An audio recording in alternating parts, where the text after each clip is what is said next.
Bueno, muy buenos días, bienvenidos, bienvenidas a todas. Mi nombre es Kiron, voy a oficiar como moderador en la ponencia y comentarles que, yo soy músico callejero y soy representante también de la Asociación Música Arte Urbano de músicos y artistas callejeros de aquí de la ciudad de Valencia. Luego, voy a hacer una pequeña explicación de la función de la asociación en sí. La ponencia que vamos a realizar es con motivo de exponer la situación de la música, la situación actual de la música en la calle en Valencia y la situación de los músicos. Vamos a hacer una revisión también de la figura del músico callejero y su influencia en el entorno, en la ciudad. Y vamos a presentar las conclusiones de un estudio sociológico jurídico que hemos hecho a través del ROGLE, que es una cooperativa de mediación y abogacía. Bueno, vamos a presentar a los ponentes. Tenemos por un lado Alfredo Artigas, que es licenciado en Sociología por la Universidad de Valencia. Trabaja como sociólogo e investigador en la cooperativa El Rogle y, entre otras cosas, ha realizado estudios de vivienda, planes de inclusión e investigaciones sobre convivencia y exclusión para diversos ayuntamientos. Actualmente elabora informes sobre conflictos urbanísticos y problemáticas sociales para la administración pública y asociaciones. Y luego también tenemos a Ali Martínez Gil, que es doctora en Industrias Culturales y de la Comunicación por la Universidad Politécnica de Valencia. Su tesis doctoral es el segundo estudio realizado en la música callejera a nivel nacional y ha realizado diferentes ponencias sociológicas y de gestión de la música callejera junto con diferentes profesionales, tanto de la Universidad Complutense de Madrid y otros foros también, con esta temática de la situación y la música en la calle. Bueno, para dar comienzo un poquito con este tema, comentaros que, yo como representante de la Asociación Música Arte Urbano, lo que nosotros hacemos es, hemos creado la asociación con la finalidad de velar un poco por los derechos de los músicos callejeros y artistas callejeros y también en defensa de la música y de su influencia, digamos, o su importancia, ¿no?, en el espacio público, sobre todo en el entorno social y su repercusión en el ambiente. O sea, estamos dedicados básicamente a eso, a velar por los intereses de la música y de los músicos en el espacio público. Como asociación llevamos más de 4 años trabajando con algunos músicos de calle de Valencia para, de alguna manera, regular un poco la situación de la música callejera, que hasta hace 4 o 5 años estaba prohibida directamente en la ciudad de Valencia, estaba prohibido tocar en la calle, con lo cual pues se tornaba muy complicado. Entonces lo que hemos hecho, hemos creado una plataforma legal, una asociación, a través de la cual pues solicitar la regulación de esta actividad como cualquier otra actividad de arte artística o cualquier disciplina artística que se desempeña en el espacio público. Bueno, se ha conseguido de alguna manera que se regule, no por mérito de la asociación, sino por una cuestión más que nada de gobierno, que se regule un poco la situación. Han creado una normativa, pero en la cual presenta un montón de restricciones y no favorece para nada al desempeño de la labor de los artistas callejeros.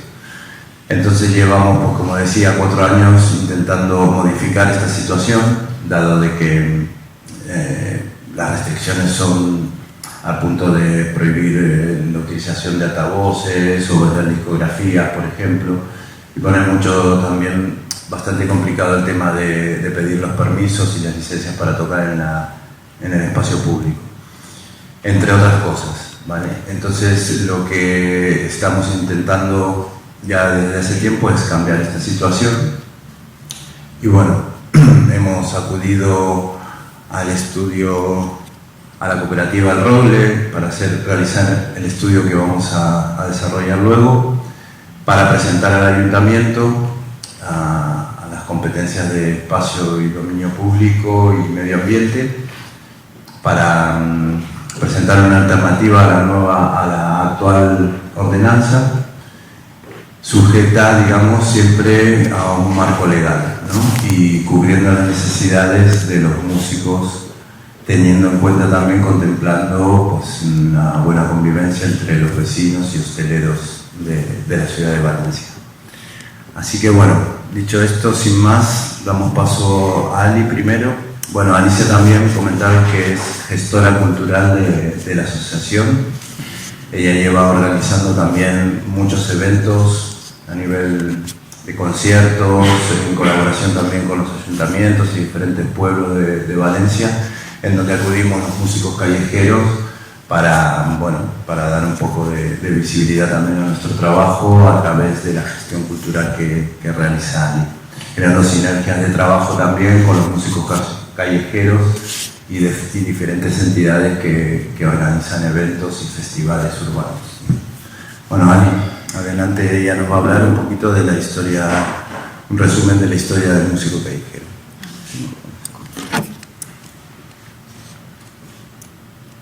¿Se me oye? ¿Se oye? Sí. Bueno, daros la bienvenida a todas las personas que habéis venido. Bueno, la parte que a mí me concierne en la charla es hablar sobre el básquet, lo que se entiende por el término anglosajón músico de calle, y cómo es su relación con el espacio de la ciudad. Entonces, ¿quién es el músico callejero, no? ¿Quién es este personaje? Aquí hay una definición que escribió Carmen Vela, que es coordinadora de las Noches Bárbaras en Madrid, que es un evento que se hace todos los años en junio, en el que se reúnen a varios músicos callejeros de diferentes partes y se realiza una serie de conciertos en el Círculo de Bellas Artes. Y bueno, ella lo que explica es que la concepción del músico callejero en sí es un artista que está fuera de los canales habituales de comunicación o masivos de difusión, ¿no? En plan, no es un artista que podamos encontrar en un auditorio o en un espacio más convencional, sino que siempre está en la calle, y como tal también se entiende que es como la forma más tradicional de transmitir música popular, de ser como mucho más cercano a la gente.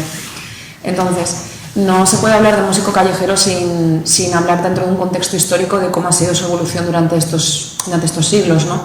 Entonces, empezando por la edad prehistórica, que es en el momento que digamos, aparece el hombre primitivo, ¿no? La creación del sonido, de la música como la entendemos hoy en día, es un momento en el que la música empieza a desarrollarse de forma percusiva, de comunicarse entre un poblado y otro, entre diferentes comunidades, y es aquí donde empieza un sentido importante para la música, y es que es una cohesión social que permite que la gente entable lazos y relaciones a través de ritos, actos de diferentes índoles. Por ejemplo, no discierne mucho de aquella época cuando había algún tipo de ceremonia en base a una serie de creencias, como por ejemplo ahora una persona que va a misa y tiene un coro acompañando la oración.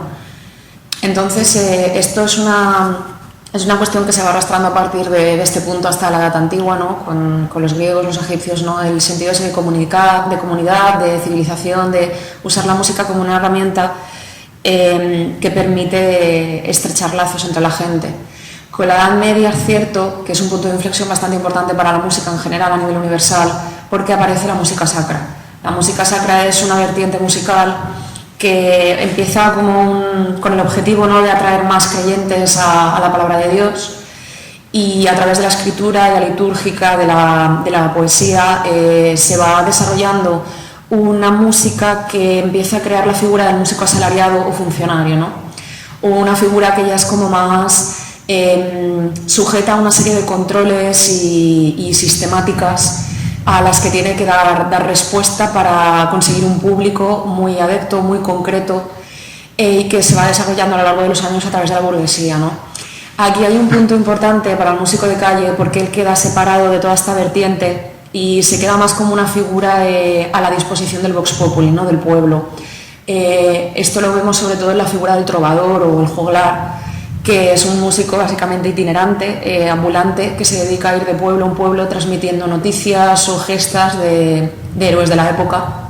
Y bueno, es una forma, como decía Carmen Vela, de tradición de la música más antigua, ¿no?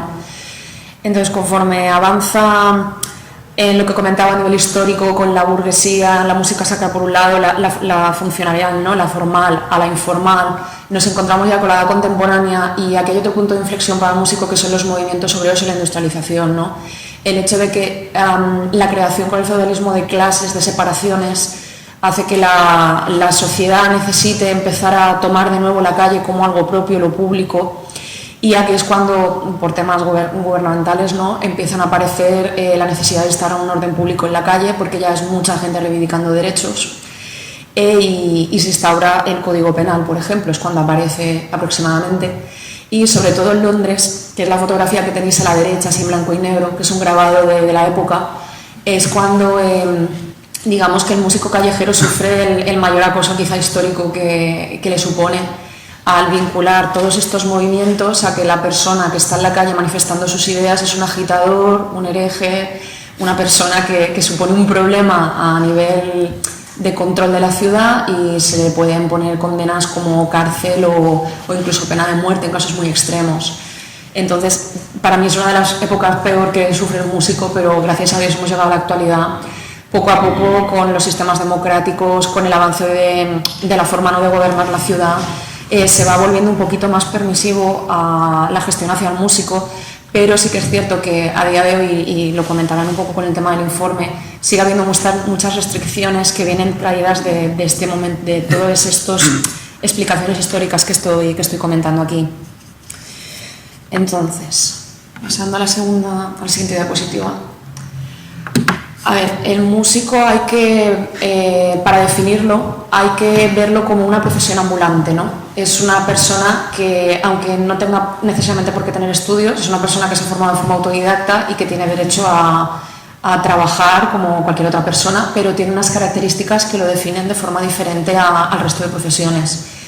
Esto, como comenta un economista francés que se llama Clansman, la economía atribuida a la música de calle se podría dividir en dos, el sector formal y el sector informal. El músico entraría dentro de un sector informal debido a que se aleja un poco de todas las sistemáticas económicas en las que debería entrar alguien que a lo mejor tiene que ser autónomo, que tiene una empresa o que trabaja dentro de un sistema público. Entonces hay dos motivaciones diferentes que mueven al músico dentro del sector informal, porque yo particularmente no es un sector que considere que se tenga necesariamente que hacer por gusto, sino que suele haber dos motivaciones detrás, ¿no? La primera son motivaciones personales, en las que se puede entender que se hace por el propio ocio de la persona, de, bueno, necesito cubrir mi tiempo libre en algo, soy músico, quiero probar la experiencia de tocar en la calle, voy a la calle. Además, está demostrado que bastante gente que toca en la calle es gente joven, de conservatorio, que se lanza a la calle a tocar, ya no por el hecho a lo mejor de tener un suplemento económico a su rutina, sino porque necesita perder miedo escénico y tener un contacto más directo con el público para desarrollarse como músico. Y la siguiente motivación que tiene el músico dentro del sector informal es las circunstancias, ¿no? Aquí ya hablaríamos de temas más complejos de economía, a nivel de cargas sociales y familiares. A lo mejor por lo que sea, la persona que está, el músico, tiene una profesión formal, trabaja a lo mejor en una empresa que porque sea que quiebra o no gana suficiente y por las circunstancias necesita encontrar suplementos económicos a su vida diaria porque no, lo que conocemos como no llego a fin de mes, ¿no? Entonces, a través de todas estas motivaciones, de esta forma de explicaros un poco el sector económico, porque creo que era algo importante de mencionar, hay que ver a la música como una nueva forma de consumo, ¿no? Una nueva experiencia y una nueva práctica dentro de nuestra actualidad. Entonces, aquí he compartido una composición de varias fotografías de la asociación de eventos que hemos hecho para explicaros un poco mejor lo que quiero decir con las experiencias y las sensaciones, ¿no? Hay dos profesionales con los que yo he trabajado bastante, especialmente con uno de ellos, porque es la persona con la que he trabajado mucho el tema de la música en la calle, es la otra persona que tiene la tesis doctoral en España a nivel nacional, que es Flavio Sousa. Él sobre todo trabajó esta vertiente, ¿no?, de cómo la música callejera es una experiencia valorable para la ciudad, porque crea una práctica, un nuevo producto de consumo que no se está contemplando como ello, sino que se sigue viendo como una problemática, ¿no? La música es una emisión sonora que molesta, no es así. Es algo cultural, algo que se tiene que valorar, porque como aquí se puede ver en las imágenes, genera comunidad, crea espacios, ¿no?, donde la gente puede interactuar entre ella y sobre todo una parte importante es que tiene acceso a un tipo de arte que no siempre está a la disposición del público, porque a través de lo que he comentado históricamente, de los espacios formales, la música callejera requiere a veces de un espacio más cercano a la calle, quitar esa frialdad, no de tener que ir a un espacio cerrado y no poder tratar con el músico. Aquí la diferencia es que cuando un músico acaba su actuación, puedes felicitarlo, puedes conocerlo más a fondo y crear lazos. Entonces, crea al final un producto diferente a lo que, por ejemplo, hay un debate, aunque yo no considero que eso sea así, creo que se está haciendo muy bien estos últimos años, que es la ópera. La ópera sabemos que durante mucho tiempo se ha considerado una práctica bastante elitista, acotada a un público muy concreto, e incluso aunque se haya vuelto estos últimos años más accesible, aún está costando por esta herencia histórica que lleva detrás, que la gente no vea como algo snob ir a la ópera.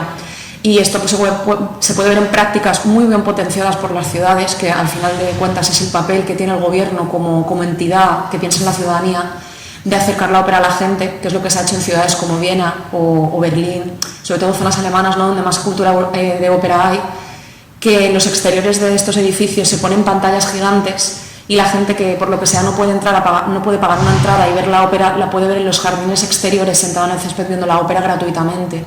Es este tipo de prácticas las que sobre todo la asociación defiende, y las que sobre todo nosotros lo que buscamos es que no se nos persiga por ello, sino que nos vean como una ayuda a que el turista, que la propia ciudadanía residente vea en nosotros una experiencia agradable. Y está demostrado, por ejemplo, a nivel turístico, que tú puedes llevarte una experiencia negativa o positiva a una ciudad. Si todo lo que tú le ofreces a la ciudad es positiva, se irá con una buena impresión. Si ya parte y ve esto, pero ve que hay problemas, puede que no se lleve mejor impresión y no vuelva a la ciudad. Esto es una cosa que también se tiene que tener en cuenta. Hay también, relacionado a lo que decía la ópera, otra vertiente de la que hay que hablar, que es la figura del oyente solitario, ¿no?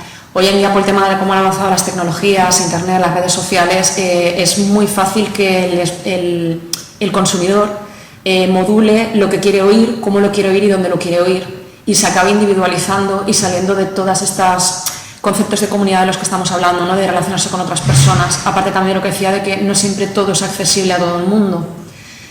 Entonces hay que ver la música realmente al final como lo que es, ¿no?, como algo que sea accesible, que crea espacios, que reconecta con la realidad social.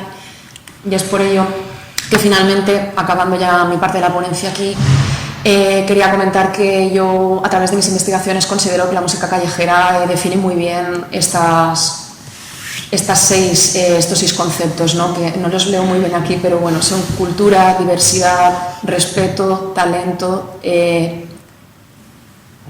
oportunidad, gracias, y comunidad. Así que bueno, muchas gracias por vuestra atención y paso el turno de nuevo a Quiro. Muchas gracias, Ali. Bueno, muy bien, como bien decía Ali, la música une, ¿no?, y en el espacio público pues aún más. De hecho, nosotros los que estamos aquí hoy, pues básicamente estamos aquí y nos hemos unido por la música misma. Sin ir más lejos, bueno, Ali, a través de la Asociación Música Arte Urbano, pues ha contactado con la asociación en los primeros momentos, y a partir de la labor que se estaba gestando, bueno, ella se integró inmediatamente a la asociación.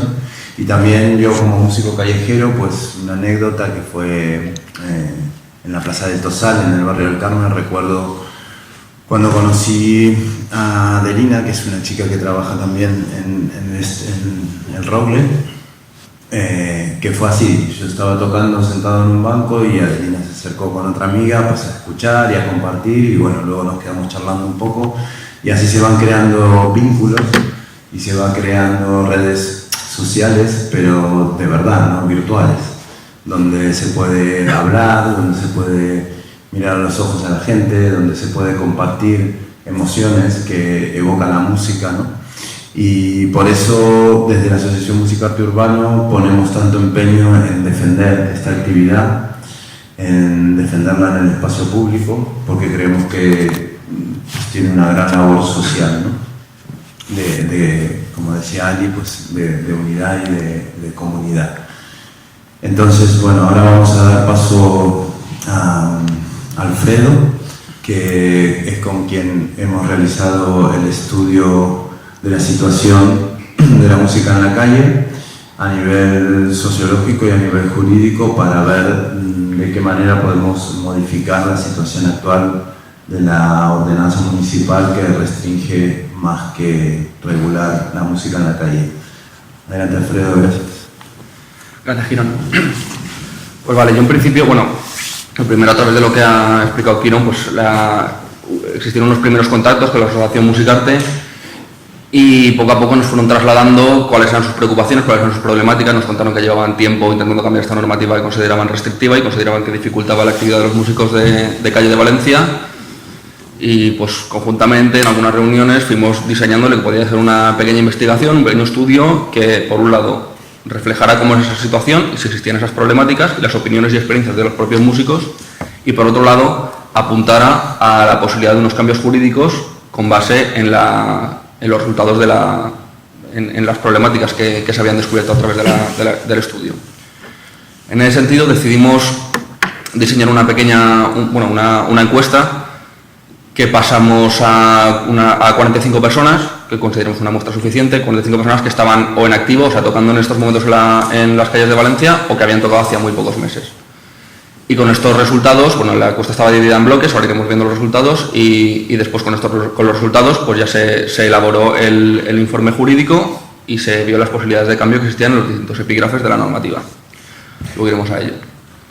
Voy a empezar directamente con los resultados de la encuesta y a ver, igual voy a ir un poco rápido porque hay muchas cosas, si no se me ha entendido algo, luego me paráis los pies, incluso si queréis preguntarme mientras hablo, a mí no me importa. Vale, ¿qué edad tienen los músicos de calle de Valencia? En general podemos ver que son bastante jóvenes, muy jóvenes. La media de edad nos salía de unos 36 años y pico, pero la mayoría de ellos, pues casi la mitad, habían nacido en 1990 o posteriormente, ¿vale? Un perfil bastante joven. En cuanto a género, la mayoría hombres. Yo ya me esperaba encontrarme algo así, pero la verdad es que me encontré una hegemonía masculina, por decirlo así, más grande de lo que esperaba, 75%, frente a un 23% de mujeres y un 2% que no se ascribían a ninguno de estos dos géneros.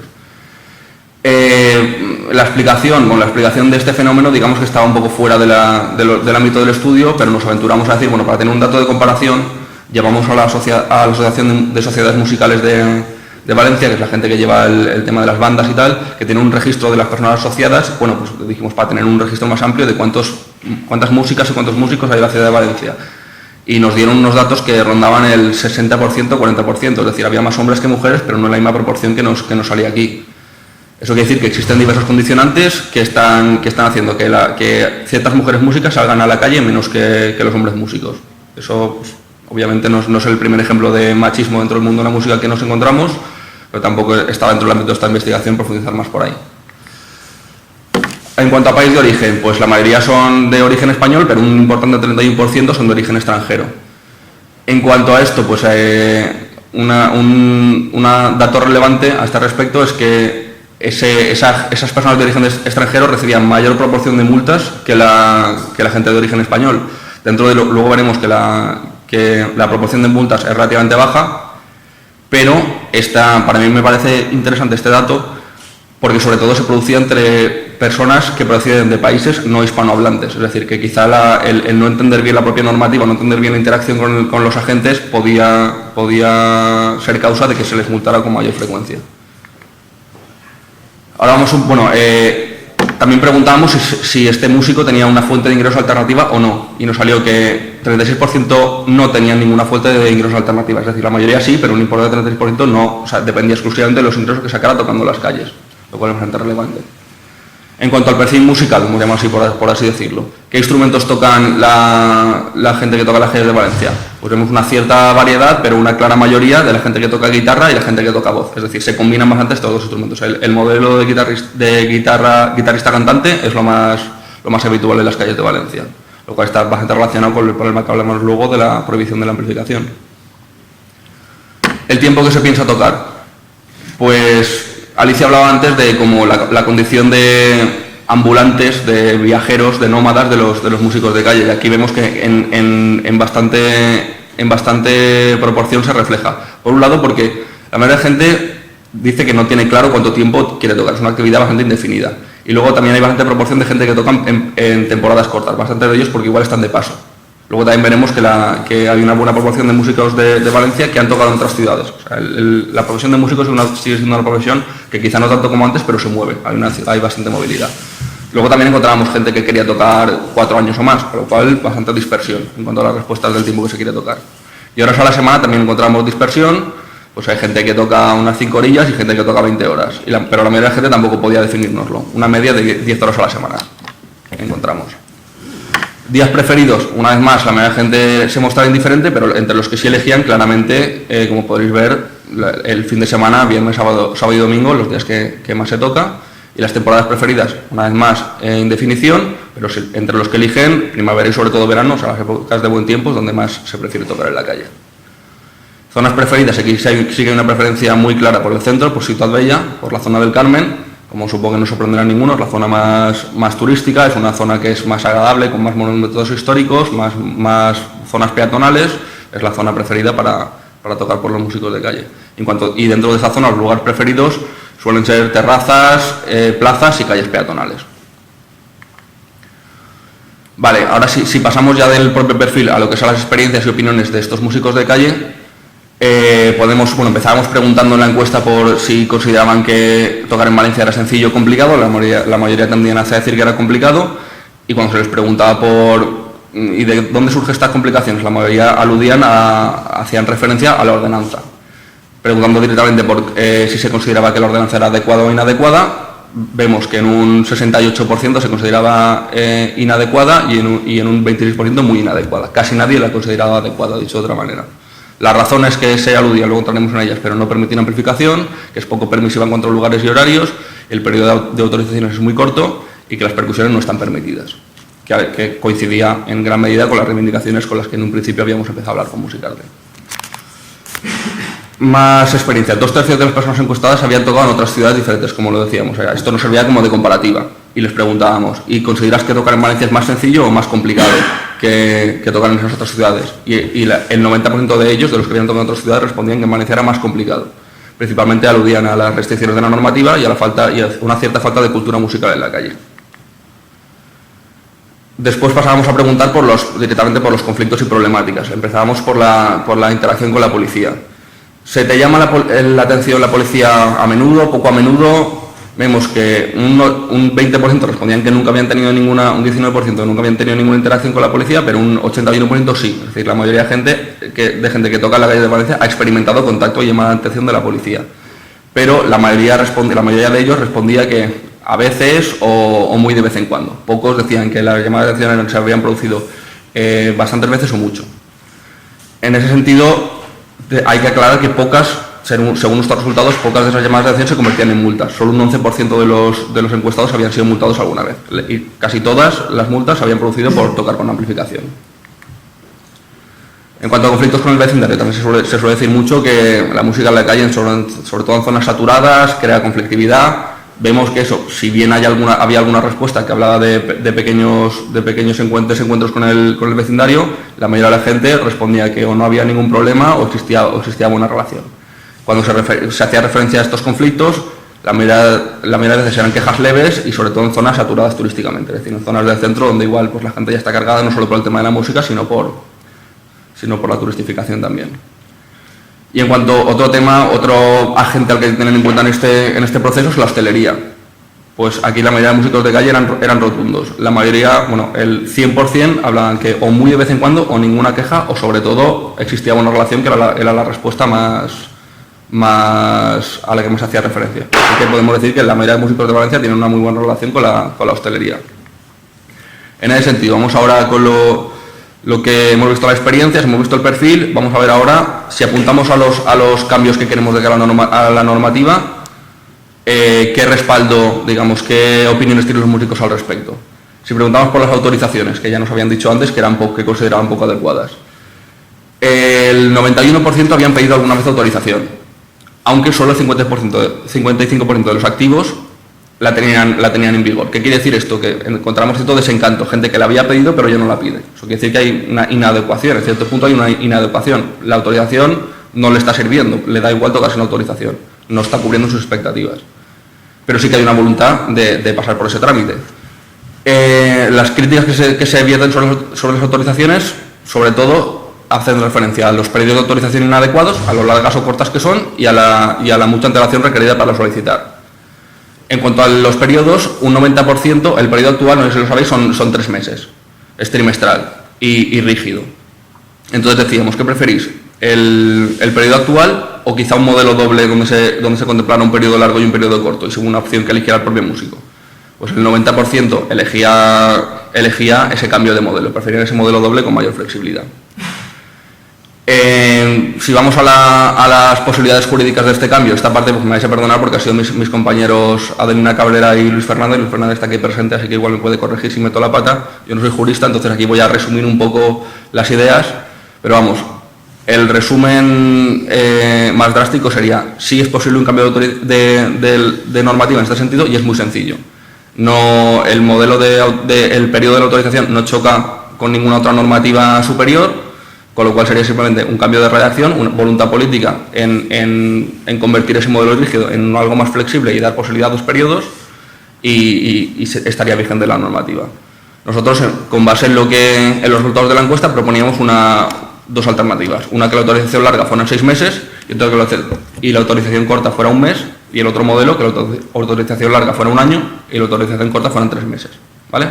En todo caso, la larga es que cubriría más las expectativas de los músicos que tocan más tiempo, que quizá están afincados a la ciudad de Valencia, y la corta pues podría atender a las expectativas de aquellos que están de paso, por ejemplo, o no tienen menos pensada la actividad. En cuanto al trámite, básicamente lo mismo. No hay ningún obstáculo jurídico para cambiar este epígrafe y existen además ejemplos de otras ciudades donde ponen el trámite más flexible. Un ejemplo sería Madrid, que dice que la solicitud que su normativa dice que la solicitud se puede pedir en cualquier momento, pero si se pide, si es de 6 meses y estás en el mes 3, pues te dan la autorización hasta el final del periodo, no te dan para el siguiente. Pero vamos, yo creo que es mucho más flexible a la hora de pedirlo. Existen alternativas y es muy viable el cambio. En cuanto a la amplificación, este es un tema un poquito más complejo jurídicamente, pero no en cuanto a reivindicación de los músicos, porque la mayoría, bueno, casi todos, un 80 y pico % estaban de acuerdo en que se permitiera la amplificación. Bueno, no, perdona, un 80 y pico % aludían a que la ordenanza actual discriminaba a los músicos según el instrumento que utilizaban, en referencia a que algunos, pues obviamente, si tocas trompeta o tocas violín, son instrumentos con buena resonancia, con buena sonoridad, que no necesitan ningún tipo de amplificación. Tú tocas en la calle y se te escucha perfectamente. Alguien que va por la calle puede disfrutar de tu espectáculo perfectamente. Pero hemos visto que la mayoría de músicos encuestados son guitarristas. O ya también hay gente que toca el bajo eléctrico, el piano eléctrico. Son músicos, con la ordenanza actual, si tocas un instrumento eléctrico directamente no puedes tocar en la calle, no se te va a oír. Y un guitarrista y cantante pues va a tener que hacer un sobreesfuerzo y no va a poder tener una sonoridad adecuada, con lo cual la mayoría de músicos consideraban que la ordenanza actual era discriminatoria. En ese sentido, cuando preguntábamos si creéis que una ordenanza en la referencia a la música en la calle debería permitir la amplificación y las percusiones, el 100% decían que sí. Ahí la respuesta era rotunda. Teniendo claro esto, ¿cómo se puede llegar a ese cambio jurídico? Pues aquí la redacción de la ordenanza es confusa, se puede interpretar que de alguna manera ya está permitida la amplificación si te dan expresamente una autorización que no se está dando, que no se permite demandarla. Entonces se podría jugar por ahí, o se puede jugar a que directamente se modificara la redacción para clarificar que la amplificación se puede utilizar siempre que se cumplan ciertos criterios para no molestar, con lo cual con eso los músicos estaban completamente de acuerdo en que de alguna manera había que favorecer la convivencia.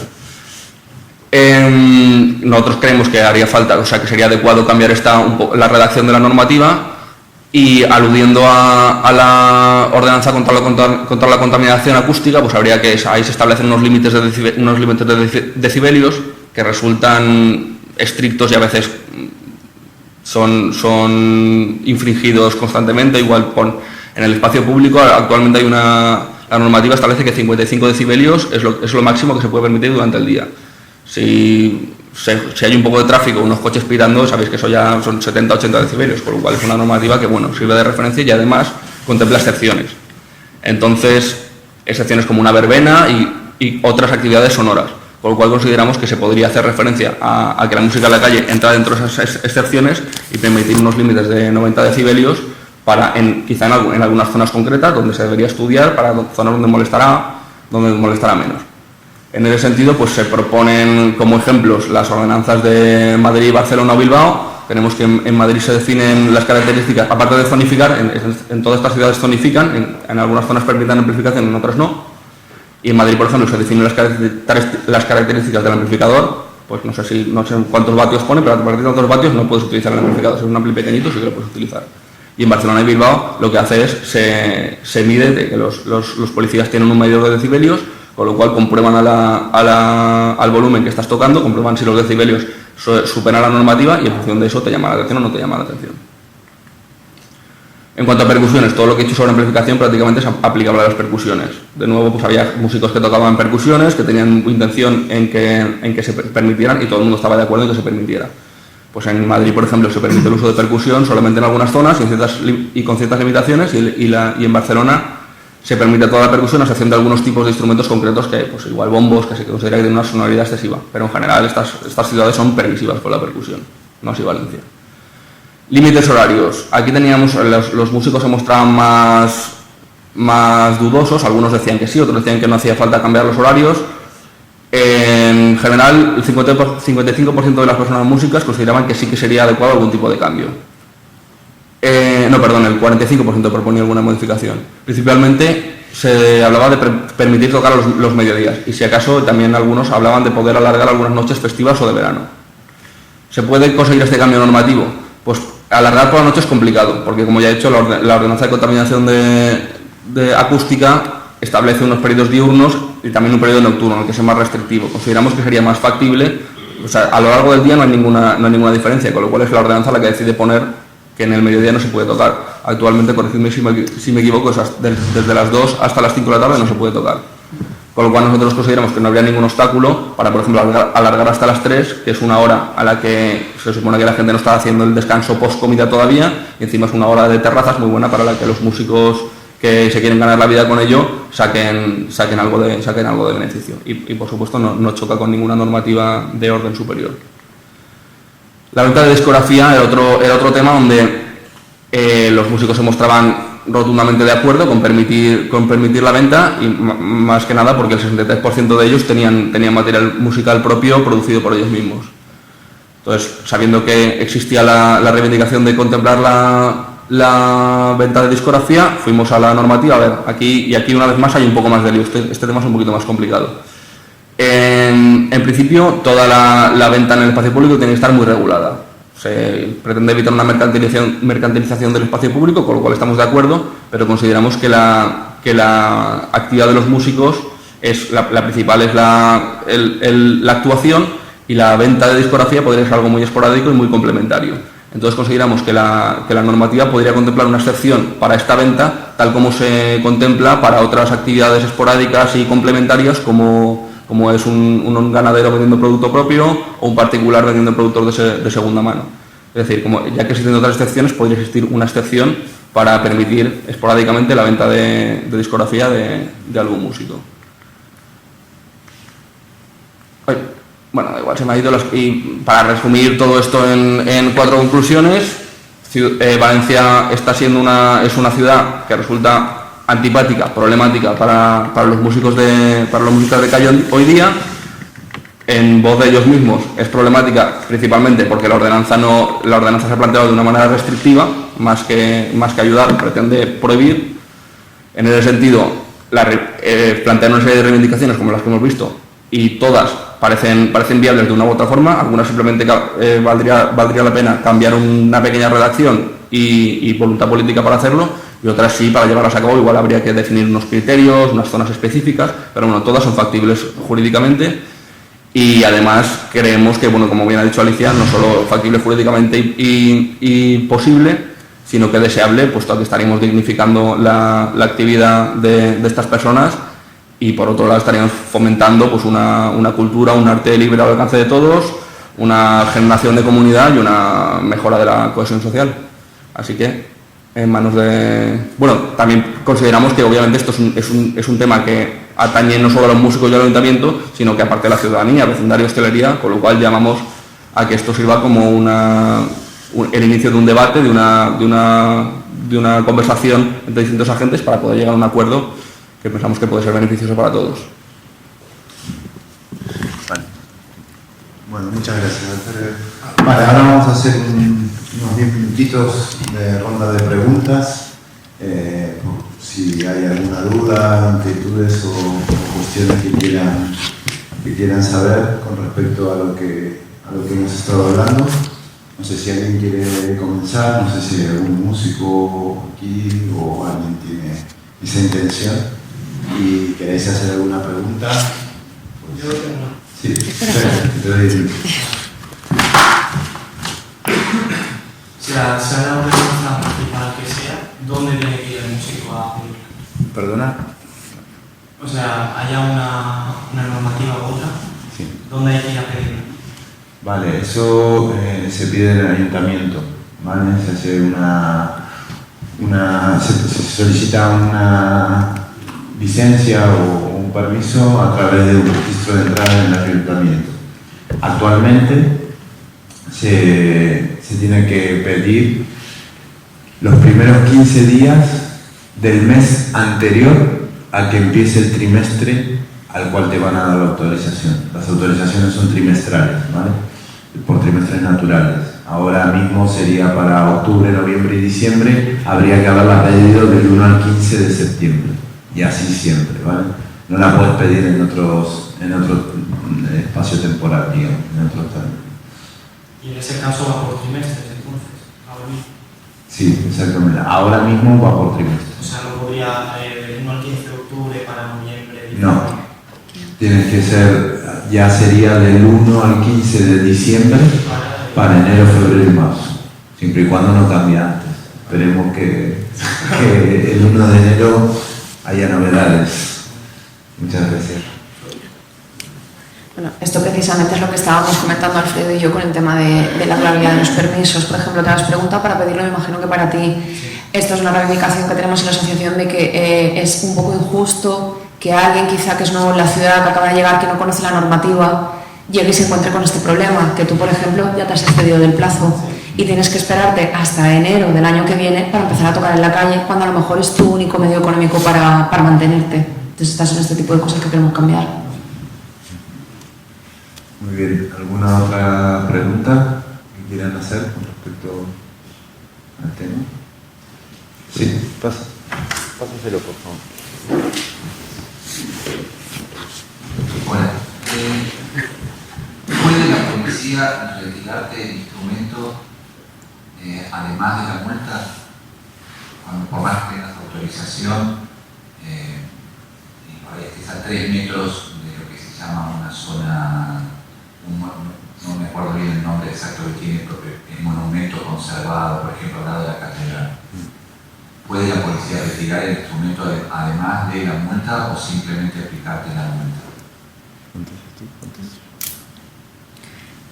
A ver, en principio tenemos casos concretos en la asociación que ha pasado, no sé en concreto si con el tema de estar al lado de un BIC o de un... Exacto, no sé si habría problemas porque se entiende que mientras tú no afectes a la estructura BIC no tiene por qué ser un problema, pero también habría que revisar la ley. De todas formas, sí que te pueden quitar los instrumentos, o sea, normalmente los casos que tenemos de la asociación, lo que les ha ocurrido a las personas que les han multado normalmente ha sido más por contaminación acústica, ha sido les retiraban el instrumento, para recuperar esos instrumentos tenían que ir a la comisaría de policía, que creo que está por la línea del CID, a pagar esta fianza, digamos, por quitarte el instrumento, pero obviamente además te ponían una multa. Y esa multa además, conforme va pasando el tiempo, si no no sé si es regular, o la pagas y tal, te va sumando y al final puede ser una cantidad bastante abismal. Entonces sí que puede.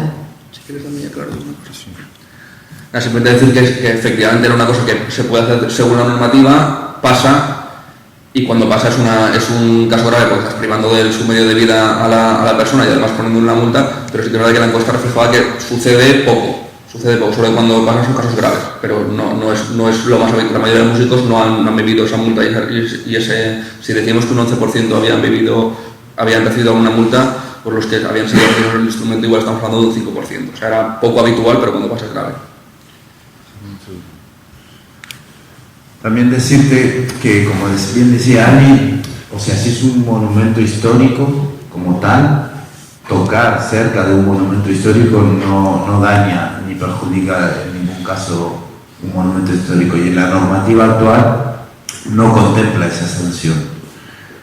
Lo que sí, si tú te posas encima del monumento, te sitúas ahí, y eso podría ser, pero tocar a 3 metros de distancia no afectaría. La normativa dice que son 3 metros de la fachada, de la puerta, de la fachada. Eso es lo que yo entendí de la normativa que estuve leyendo, que decía a 3 metros, y de hecho un policía me dijo que tenía que estar a 3 metros de la fachada, por ejemplo, de la catedral en mi caso. Sí. A ver, es posible. Por ejemplo, yo sé que la normativa hay un momento que hace alusión, pero prácticamente todas, pero porque es una obligación a nivel, por ejemplo, hospitales, centros de día, residencias, todo eso, creo que la distancia es incluso mayor, a 50 metros. Entonces sí, es posible, habría que mirarlo. De todas formas, en relación a las cosas que te he dicho y comentaba Alfredo, que es cierto que no son tantos, no te preocupes.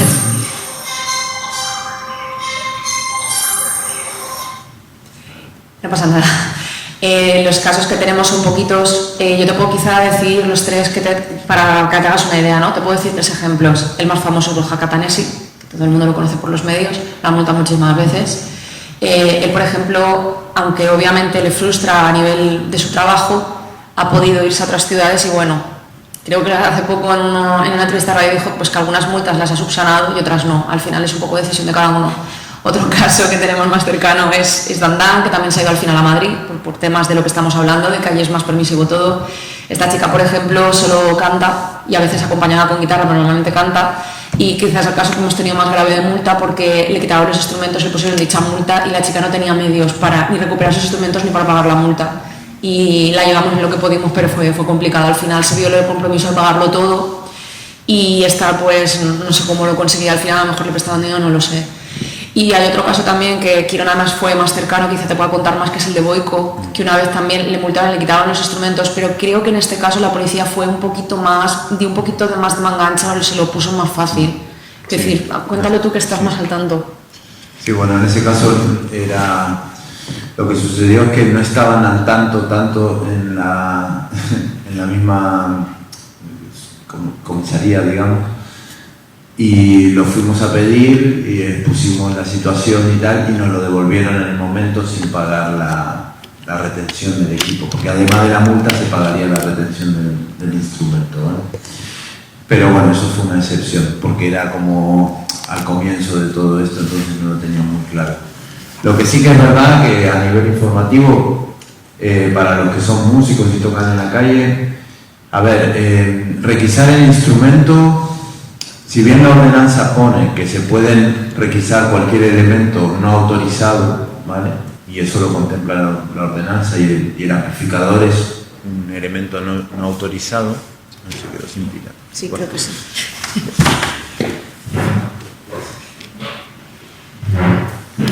El amplificador, como decía, es un elemento no autorizado, pero el instrumento no, ¿vale? Entonces el instrumento no te lo podrían quitar. Y en el caso de que nos multaran por contaminación acústica, por usar un amplificador, si la multa es por contaminación acústica, yo creo que deberían y tienen la obligación de demostrar que están contaminando acústicamente. Quiero decir, tendrían que hacer una medición de la cantidad, del nivel de decibelios que tú estás emitiendo con ese equipo para poder multarte por contaminación acústica. Si no, es un poco arbitrario, porque es como multarte por exceso de velocidad sin que haya un radar, por ejemplo, ¿no? Es exactamente lo mismo. Nunca ha sucedido, a mí nunca me ha pasado, pero en el caso de que si me llegaran a querer confiscar el amplificador o multarme por contaminación acústica, pues yo lo que haría en ese momento llamaría a la nacional, porque eso está a cargo de la policía, ¿cómo se llama? La policía local. Pero para quitarme el amplificador o el instrumento por contaminación acústica, pues voy a exigir que se me mida. O sea, llamaría a otro tipo de policía, a la Guardia Civil o a la Policía Nacional para que evitar esa confiscación del instrumento, de lo que sea, y que se me mida a ver si realmente estoy contaminando acústicamente o no. O sea, es muy arbitrario, o por lo menos recurrir a la denuncia por no sé cómo decirlo, por incumplimiento o por mala praxis, no sé cómo, ¿vale? Digo, para que esto a nivel informativo, para que los que sois músicos pues tengáis más o menos claro un poco hasta dónde van nuestros derechos, digamos. Cuando multaron a la chica que te he contado, Dan, recurrimos a Adelina, que es la compañera de Luis y de Alfredo, para ver si había alguna forma de recuperar esa multa. Te digo porque esto a lo mejor os puede, a los que vais a tocar la calle os puede servir, que nosotros no tengamos conciencia de ello. No garantiza que vaya a servirte, pero si tú no tienes medios para pagar un abogado, en la Ciudad de Justicia puedes exigir uno y comentarle tu caso, y en el momento dado, si la persona puede regularla, lo va a intentar. Así que eso es interesante saberlo. ¿Tenéis alguna pregunta más? ¿No? Pues vamos por cerrar la charla. Muchas gracias. Gracias por venir a todos. Muchas gracias.